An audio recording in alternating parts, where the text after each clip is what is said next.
Good morning, everyone. Thank you all for being here.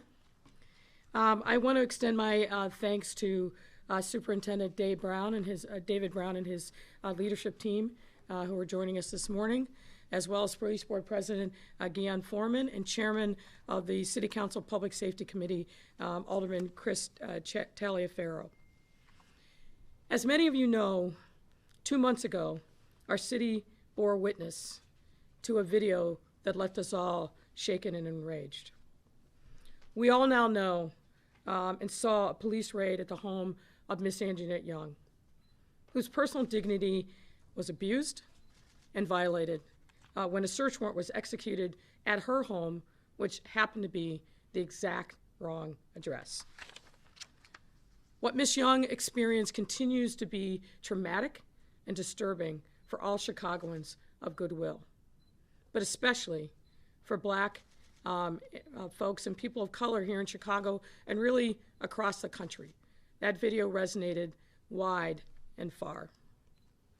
Because what people saw was something that too many people of color and Black folks have experienced way too often, and a reality that is too present.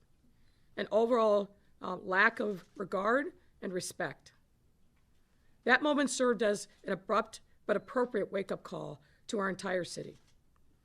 And even though that February 2019 raid occurred before I was mayor and before Superintendent Brown was in charge of the Chicago Police Department, we have owned and we have a responsibility to make right what was wrong. It was a clarion call for us to look at what happened and what we needed to do to make sure that the circumstances that Ms. Young endured were never repeated again, and to do everything possible to make sure that that didn't happen. That is why today I'm proud to join my fellow leaders here in announcing sweeping new changes to the Chicago Police Department's search warrant policy. And I will call them draft changes because we will put them out for public comment and review. They will be posted, and a detailed and comprehensive and above all transparent process will ensue, and build upon ongoing reform efforts to ensure that the values of transparency, accountability, and fundamental respect for human dignity are reflected whenever a search warrant is issued and served. And this includes the following steps and changes. To that end, we are announcing today the next steps, and I will break these up into what happens before a search warrant is executed, during, and after. Before a search warrant is executed, here's some of the new changes that are reflected. All warrants must now be approved by a deputy chief or above. That is 3 ranks higher than the current requirement that all warrants be approved by a lieutenant or above. Now, submitting officers' chain of command, including their commander, will review the search warrant before it ever gets to the deputy chief for approval. Why is this necessary? It's necessary because, as we all know, going into somebody's home should be an exception. A Fourth Amendment allows for that to happen, but only in certain circumstances where there's an establishment that evidence of a crime will be found in a particular location.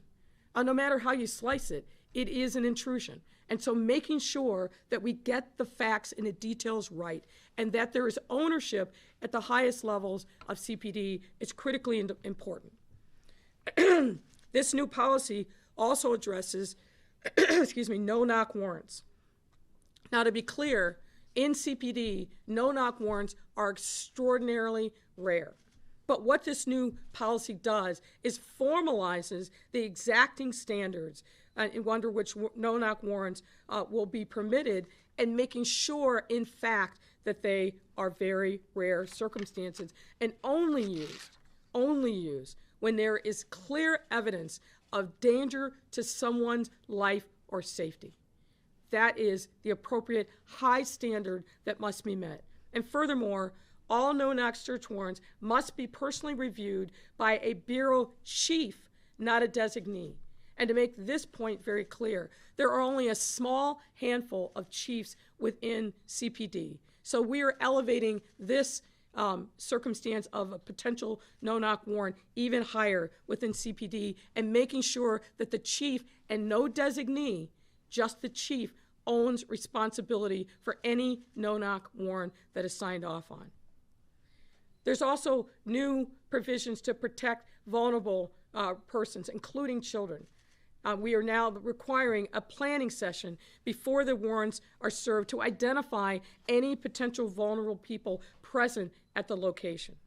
And finally, we previously required an independent investigation to verify and corroborate John Doe search warrants, that is, warrants that do not contain a specific person's name. Now, all search warrants will require an independent investigation to verify and corroborate information used to develop the warrants. This will help make sure that the information being relied upon is accurate and verified. And these are just some of the new pre-execution safeguards that must be followed before a search warrant can ever be presented to the state's attorney or to a court. I now want to turn to what happens during the warrants. And I want to reflect upon one of the, I think, the most important changes in this new policy, and that is emphasizing that no matter what the circumstances, any individuals found within a location where a search warrant is executed must be treated with dignity and respect.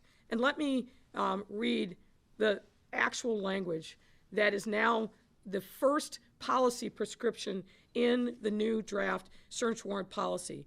All department members will treat all persons with courtesy and dignity, which is inherently due every person, and will act, speak, and conduct themselves in a courteous, respectful, and professional manner.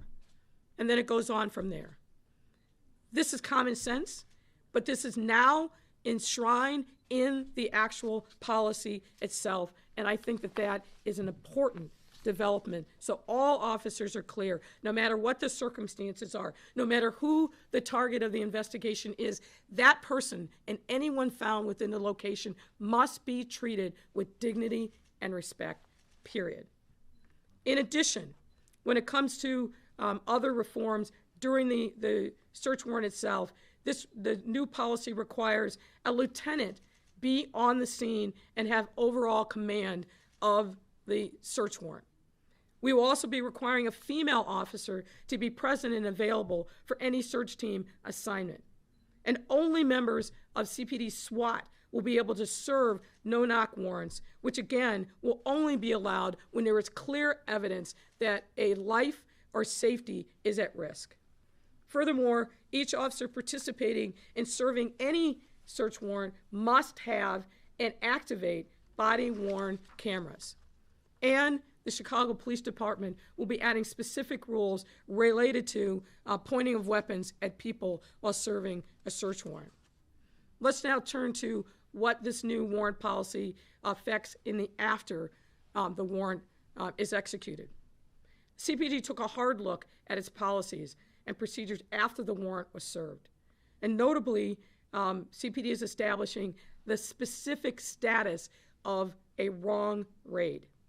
Wrong raids will now encompass any time in which the warrant is served either at the wrong address or as the circumstances with Ms. Young, the warrant, in fact, the facts underlying the warrant are inconsistent with the probable cause used to obtain the warrant. So in other words, it is in the circumstances where you get to a location, you execute the warrant, and it's clear that the underlying facts are radically different than what the officers are observing.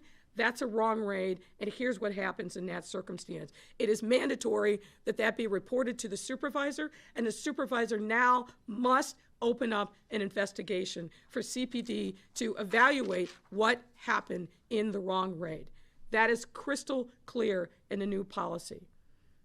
Wrong raids will also require a critical incident after action review, making sure that the CPD is properly investigating and learning from these incidents. We'll also require CPD to report the actual fact of a wrong raid to the judge with the return of the search warrant. That's another safeguard that I believe personally is critically important, that the judge be notified that there was a wrong raid. These are the highlights of the changes that are going to now be instituted in this new search warrant policy.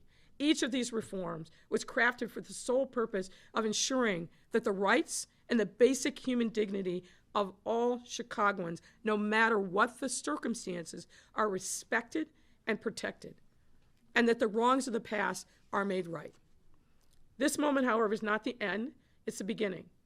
And I also want to emphasize that 2 weeks ago, I signed an executive order that requires that when a victim of a police incident comes forward, particularly circumstances like Ms. Young, that that person must be given video, police reports, audio of any incident where they believe that they have been harmed by the Chicago Police Department. That is critically important. One of the big lessons learned from the circumstances of Ms. Young and other wrong raids is that people who believe that they were victimized shouldn't have to jump through lots of different hoops and hire a lawyer in order to get access to information about what happened to them. This is now the decreed from my office to CPD, to COPA, and any other investigative body that has access to information that could help a victim who alleges that they've been mistreated at the hands of the Chicago Police Department. Now, I want to close by saying this. We have all made a commitment to continue to engage in these difficult conversations about the harms that have been created and how we build a better path forward, whether it's within our police department or the broader issues that are resonating within our city. This has been a very tough year for our city and our residents. Whether it's COVID-19, whether it's the civic uprising that followed the murder of George Floyd, or on and on, all of us are bearing a significant burden as a result of the circumstances over the last year. We've got to be united in finding solutions that bring us together and that unite us and not further divide us. And it's my hope that with this announcement today and others to come, that we are on a path towards healing, which is critically important in this time. And now I'd like to welcome Superintendent Brown to the podium to say a few words. Superintendent? Thanks, Mayor. Good morning. Thank you, Mayor.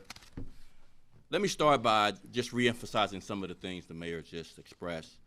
Number one, the work of the Chicago Police Department should reflect the values of the people who live in this great city. That's why we ordered this top to bottom review of the department's search warrant policy, even though there had been a review in January 2020. Today, CPD makes good on its promise to change how search warrants are served in Chicago. It's always the right time to do the right thing. We should always be evolving to improve our policies, training, and accountability. The new search warrant policy is out for public comment for the next 15 days, as the Mayor mentioned. The latest policy changes were the result of a dedicated work done by a committee headed by Chief of Patrol Brian McDermott. But Chief McDermott did not work alone. The policy was crafted with feedback from our community partners and neighborhood stakeholders. I also want to acknowledge the Chicago City Council for its interest and input in these revisions. The new search warrant policy builds upon the changes, as I mentioned, the CPD instituted in January of 2020. A strong police department must continue to evolve in this way. We must always work to improve. We must always focus special emphasis on continually improving our policies, training, transparency, and accountability. I encourage everyone over the next 15 days to take a look at the new policy and weigh in with your thoughts and opinions. Your comments and recommendations will influence the final product. Once approved, the final policy will be explained in a department training video and will be reinforced with officers with citywide roll calls and training. As a courtesy, we have also shared this new policy with the independent monitor who is overseeing the consent decree. As for the new policy, additional supervision stands out, as the Mayor went through earlier, as a major improvement. Search warrants will now be approved by the very highest ranks of the command staff, with the rank of deputy chief or above, but in the circumstance of no-knock, bureau chief or above. A lieutenant instead of a sergeant would now be required to be on scene throughout the search warrant and responsible for the behavior of officers on that scene. And all officers serving a search warrant would be required to wear and activate their body-worn camera. The new policy also requires, as the mayor mentioned, a female officer to be present for all search warrants. As mentioned also, no-knock warrants will be restricted to SWAT officers serving those warrants only in the circumstance of life safety. If police serve a warrant at the wrong address or based on inaccurate information, a complaint log will be numbered and will immediately be generated. CPD would then conduct an after-action review on any wrong raised to identify and remedy mistakes immediately. As police officers, we need to be the first to admit our mistakes and what we can do to make sure we learn from those mistakes. This new policy is a direct reflection of lessons learned. The department remains dedicated to continuous improvement, and we will do so in partnership with the people of Chicago. I want to close with condolences to Officer Daly, who we lost tragically in the last several days. To him and his family, we want to offer our prayers and support. I also want to mention the federal charges of inciting a riot being filed against Massey from the August second round of looting in Chicago. I think that's a significant example of the dedication, hard work, and really very good detective work from Detective Deanie Hand's, Chief of Detective Deanie Hand's staff, who relentlessly pursued from a social media Facebook post, collected enough evidence, wouldn't be turned away from getting the charges that we feel are appropriate for the circumstances, Mr. Massey, who has admitted to his crime. Carjacking, reducing violence, officer wellness, improving community trust, consent decree requirements, reform, and changing the culture of the Chicago Police Department is our focus.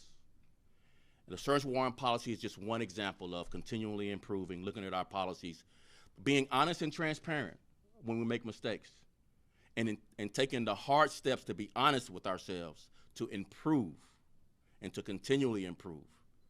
The people of Chicago deserve this, and we are committed to it. Thank you so much. Alderman.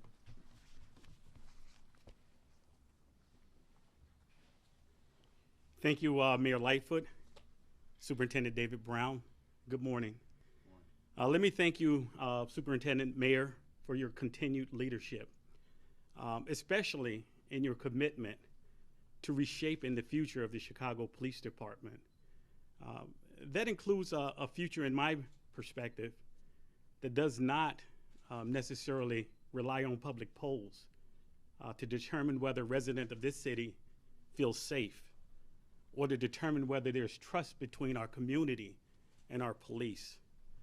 That also includes a future where I believe that policies such as the ones that are being announced today are done on an ongoing basis.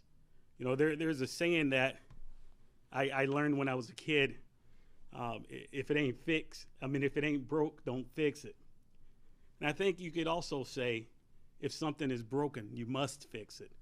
Now, I'm not saying that our Chicago Police Department is broken, but I do believe that there are some things that we need to tweak and that we need to fix within our department. And these policies that the mayor's announcing in an executive orders that the mayor's announcing, will help to guide our police department on a path where our residents do feel safe and our residents do trust, not only in this police department, but it trust in the officers that serve the city. Less than a year ago today, I believe it was this month, where Ms. Breonna Taylor was tragically killed during the execution of a warrant in her home, in her apartment, in her bed. And it was less than a year where the tragic video of Ms. Anjanette Young surfaced. that really showed us where we need to change and where we need to go as a police department. So these reforms that the mayor's announcing today will help bring about true accountability, true responsibility. And I thank you for that. Thank you, and I hope that as the superintendent said, I hope each and every one of you can take an opportunity and weigh in on what you'd like to see within our policies in our Chicago Police Department. I'd like to introduce Guion Foreman, the president of the Chicago Police Board. Thank you. Good morning, buenos dias. Alderman, I too would like to commend Mayor Lightfoot and Superintendent Brown for these changes, these recommended changes to the search warrant policy.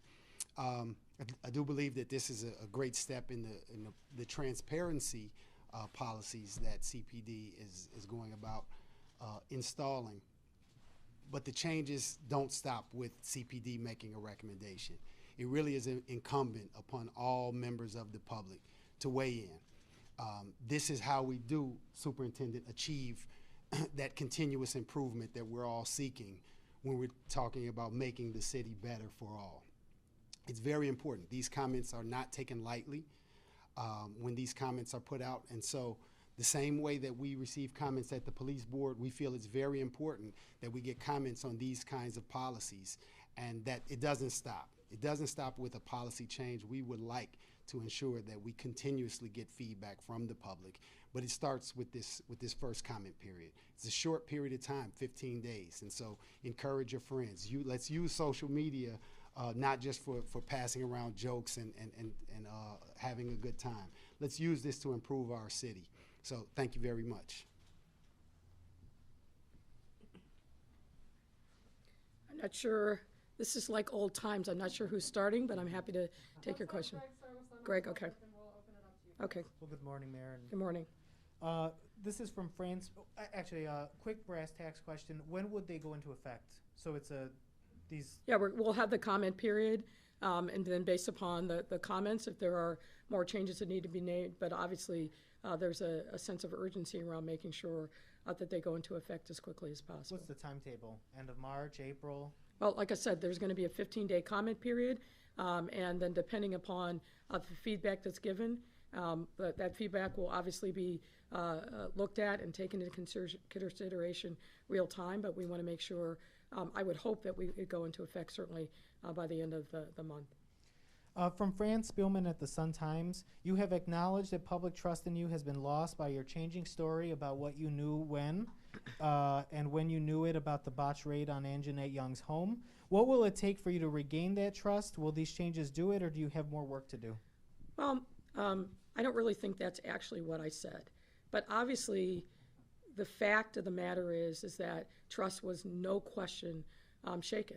And I've been working diligently personally, as has my team, as has the police department, to make sure that we're being responsive to Ms. Young in particular, but also in general to the feedback that we received from many quarters about the experiences that residents were having with Chicago police officers, certainly with respect to search warrants, but beyond that. And we know that trust is not something that is a static thing. It has to be constantly worked upon, and you have to make sure that you're committing yourself, but fundamentally to being present and to listen, and to making sure that you're being responsive to the feedback. So it's an ongoing process, I think, that any leader has, and me in particular. So that will be something that we continue to work on.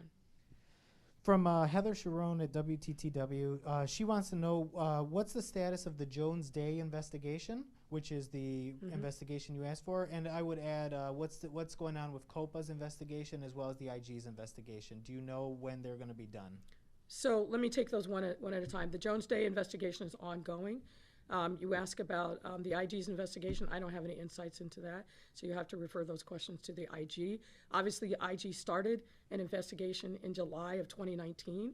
So my question is, where have they been for now almost a year and a half? I think that that's a critical question that we have to understand. And the same question regarding COPA. They opened up their investigation regarding Ms. Young's case in November of 19. It's now March of 2021. You know, I've been an investigator, And I know that sometimes things are difficult and complicated, but I can't see any reason why, particularly with respect to Ms. Young's case, that we're in March of 2021, an investigation was opened up in July, and then another one in November of 2019, almost 2 years ago, and we don't have a conclusion of either of them. I don't think that that's helpful to build trust and add legitimacy to either the IG's work or COPA's work. So I'd urge them to be responsive and get the work done. This question is for Superintendent Brown from Jim Daly at Southside Weekly. He says that 5 of the officers on the Young raid got overtime for that night, but only 2 noted it was for serving a warrant. 3 of them used the generic extension of tour classification. The Inspector General has noted that the generic category codes are an issue with CPD overtime and that that's a problem. Should the department require all overtime requests for serving warrants to be categorized as such? As part of the review of the search warrant policy, we are addressing some of the things that are, in my opinion, other issues that's related, not necessarily to search warrants, but how officers capture overtime, regardless of the designation.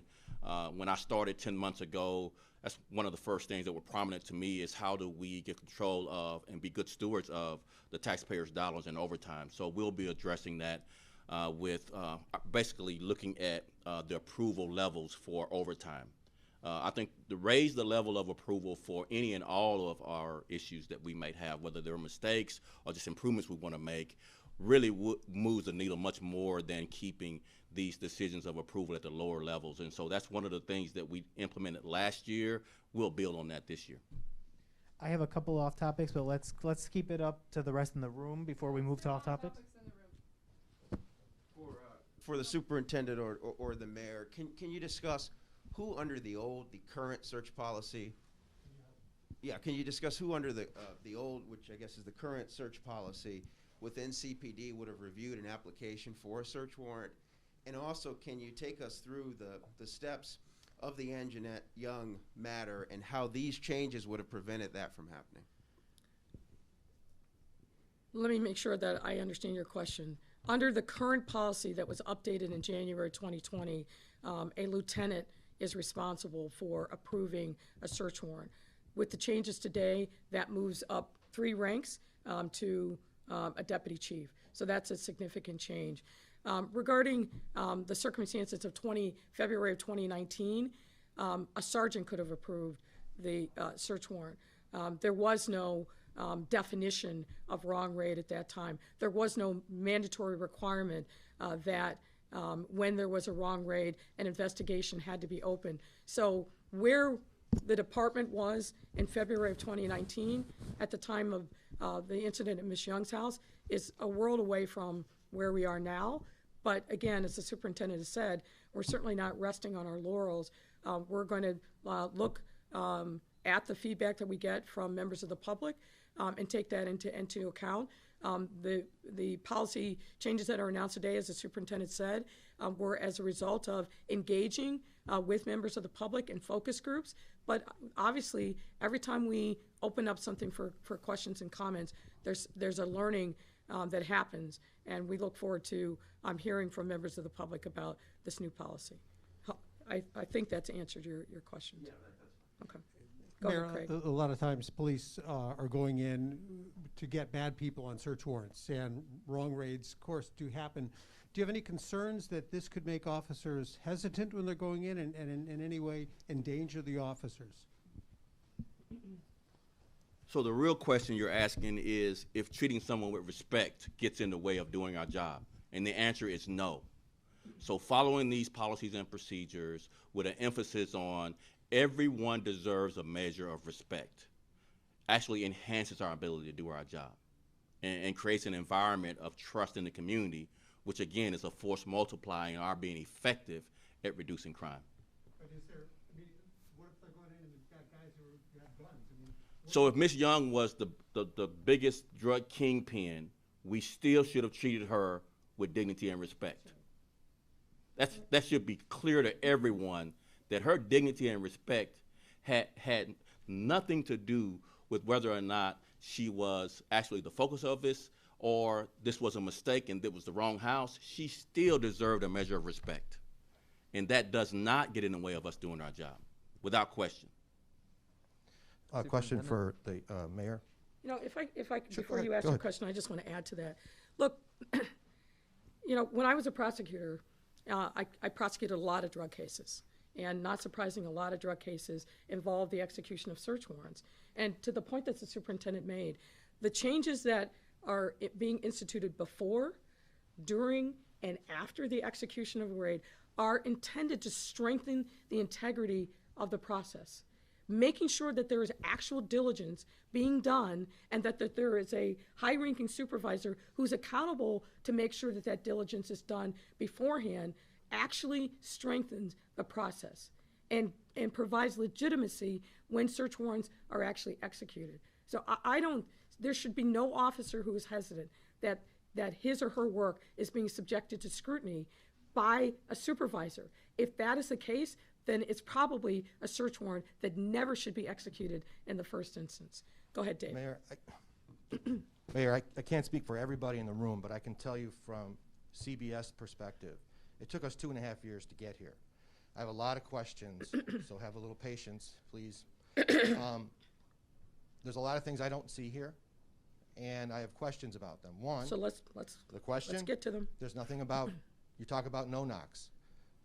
Time after time, police knock and bust. They don't even, it's not a no knock, but they just go in. They don't give anybody time to get to the door.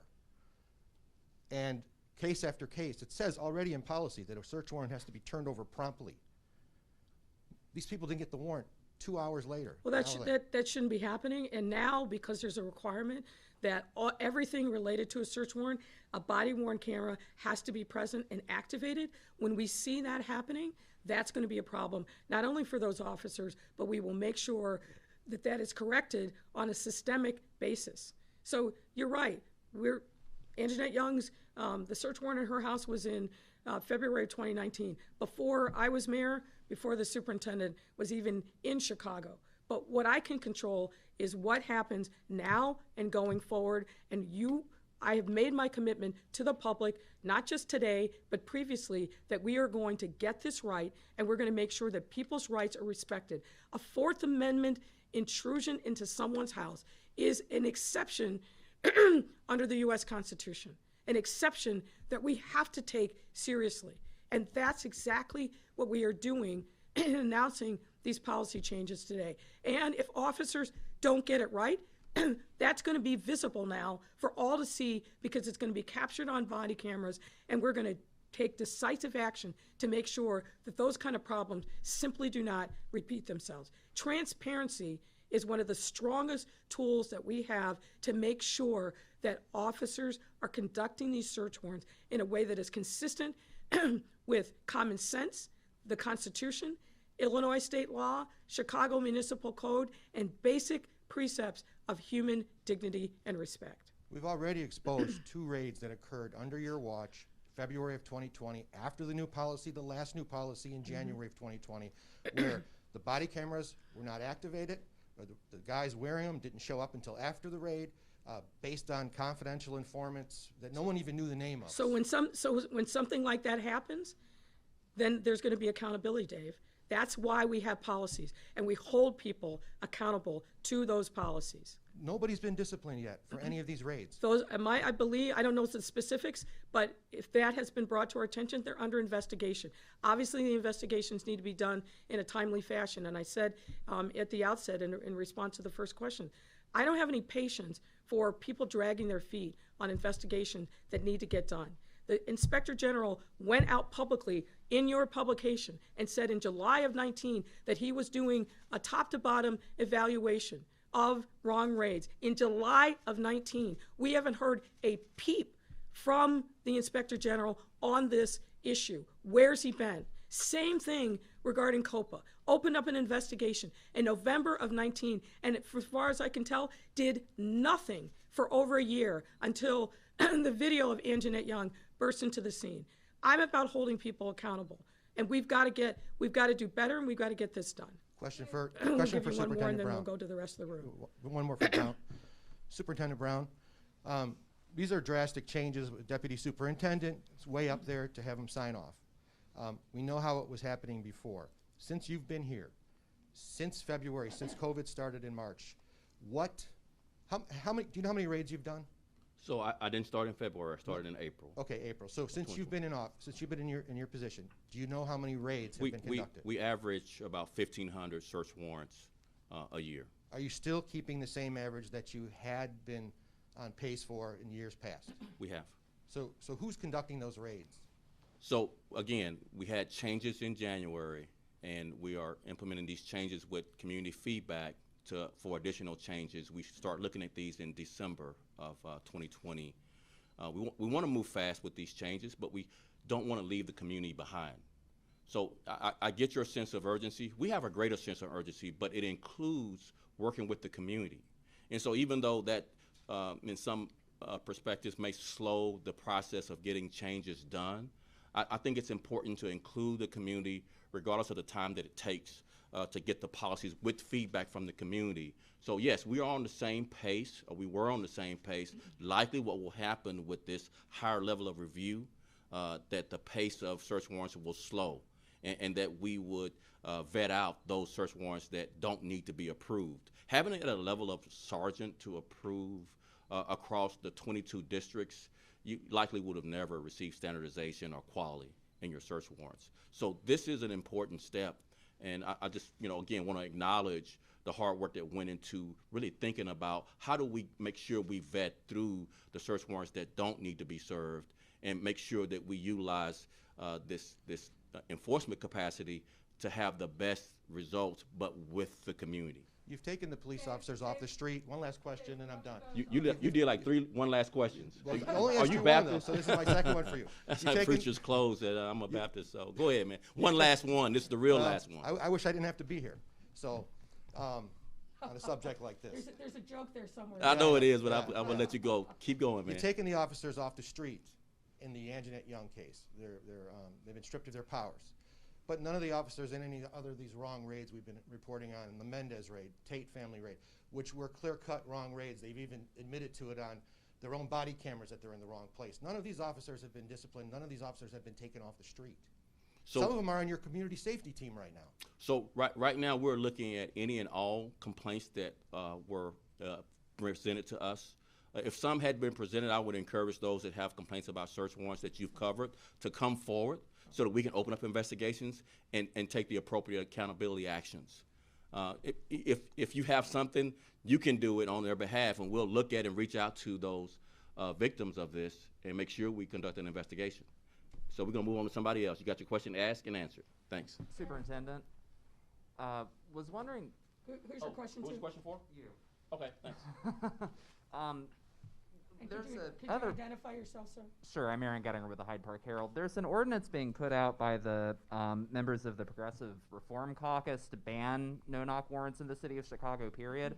I was wondering if you could explain from your perspective and the perspective of the department what the utility is of no-knock warrants in action, even if the restrictions that are being put forward today go into effect. Why the police need this tool in their wheelhouse to do their jobs effectively. Yeah. We're sworn to protect life. So if the circumstances present themselves that we have to make a quick entry to save someone's life, say someone's being murdered, and we hear the cries and screams, we can't wait outside that door and wait for that offender to kill someone, hearing those loud screams from inside a house. That's just common sense. So again, that one exception, which would be rare, it would be a rare circumstance that we would serve a no-knock warrant. And it requires the level of approval to be a bureau chief, which is the highest ranks of the department. Okay. Alderman Taliaferro. Again, about that ordinance that the Progressive Reform Caucus members have filed, would you allow it to be up for a hearing in your committee at this point? I just received it at the introduction of, it was introduced at the last city council. We are certainly looking at it, and we'll discuss that with the chief sponsors of that. Have you had any discussions so far? Not yet. I just received it. Understood. And Thank for you. The mayor? In that ordinance, it made a specific mention of gender identity as far as officers I'm searching. sorry, say it again. Gender identity as opposed to gender with officers searching suspects during no-knock warrants and that kind of thing. And you're today mentioned gender, officers of the same gender searching members or targets of no-knock raids and that kind of thing. I just wondered if there are any protections as far as for trans individuals with the policy that you've laid out today. If you could discuss, any more policy for protections for again, trans Chicagoans. When you see the actual verbiage of the search warrant, it's very clear that no matter who the person is, that they have to be treated with dignity and respect. That's the first line of the substance of the policy. So obviously that would cover anyone, regardless of their sexual orientation, regardless of their gender status. All right, we're going to do Thank you. two more from Doug. All right, two off topics, Mayor. Okay. One is from the Better Government Association. They say your Monuments Commission has recommended that 41 statues be considered for removal. The BGA is reporting that the committee you appointed to consider the matter met without public notice or access and opened its first meeting by stating, "Whatever is said here stays here." Do you condone statements such as that by committees that are meeting to consider matters of significant public interest? I know that that's what the BGA is reporting. I have no confirmation whatsoever that that's what's said, and I think what we should focus on is what the committee is doing, which is to raise a important discussion and focus public comment and concern around monuments, memorials, and other historic markers across our city that have raised concern in light of kind of today's view of those issues. I think that they put together, and if you look at the people that are on the committee, it's a lot of very thoughtful folks that both are artists themselves, come from the art history world, but also kind of everyday citizens who are weighing in on, I think, an issue of great importance, and I look forward to seeing the conclusion of their work. They put the 41 items out for public comment and review, and we've gotten, I think, a lot of very helpful feedback, and we'll continue on. And then from Kelly Bauer at Law Club, she says, the question is that you've spoken about what you don't like in the Martwick elected school board bill.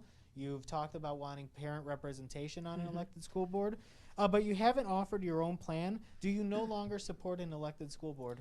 Well, I think what I've been very clear about now for probably 2+ years is a set of values under which we have to organize. It's obviously important that we make sure that parents are heard. I think this last episode that we went through with CTU only underscored that. Myself, Dr. Jackson, and other CPS executives heard over and over again from parents and members of the public that they felt like they were not being heard. And we can't move forward with any kind of new governance structure that doesn't genuinely provide a pathway for parents to have a seat at the table. One of the other things that doesn't, I think, get enough consideration when it comes to the Martwick bill is it doesn't allow for people who are undocumented in our city to have a seat at the table. We have a substantial portion of CPS students and parents who are themselves undocumented, and to basically exclude them from having kind of any voice on a new form of governance for the Chicago Public Schools doesn't make any sense to me. So there are a number of fundamental problems with that Martwick bill. We are in the process now of listening to a lot of different stakeholders across the city to engage them in a conversation about what governance should look like based upon people in Chicago who have a vested interest in making sure that our students are front and center at in these discussions. This discussion has been about power and dynamics, but not been about our kids. And we've got to reorient that discussion to really focus on them and making sure that the people who are most protective of our children, meaning their parents and guardians, actually have a seat at the table. And the Martwick proposal, and frankly none other than I've seen, actually make sure that that happens. What we don't want is what we've seen from other locations across the country, for example, in California, where a single school board race was $1 million race. That excluded lots of voices, and it will exclude if that's the kind of model and dynamic that is set up here. So we've got to be very thoughtful and careful about what form of governance that we push forward. And we've got to, as I said, and I've been very clear on this, parents have to have a genuine pathway to sit on that school board. All right, thank Superintendent about the carjacking. One more to the Can suit we- on carjacking, that's it. Okay. Superintendent, so we saw that the carjackings were down last month, according to your numbers, and we saw the department talked about the weather may have played a factor, but the shootings remained steady. So what, in your mind, made a difference in terms of getting those numbers down, and what do you want the public to know about carjackings? I think first and foremost, let me talk in broad terms about the criminal justice systems and the global pandemic's impact on the criminal justice systems. So the courts have been closed to jury trials for 11 months, almost a year now.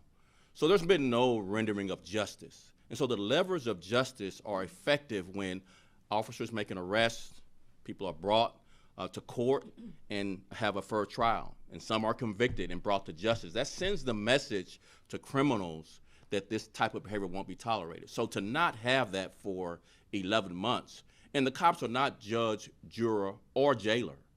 We make an arrest, and we have made, as of this morning, 340 arrests for carjackings, which include vehicular hijackings, possession of stolen cars, the felony charge of stealing the car. I mean, we've taken down some of these crews, which have had the more immediate impact, but the longer-term impact will be much more effective when our courts open back up. We are encouraged to hear that there's some discussions about opening the courts in March, sometime this month, but the full pressures of the criminal justice systems on criminal behavior won't be seen until the courts are fully opened. Thank you.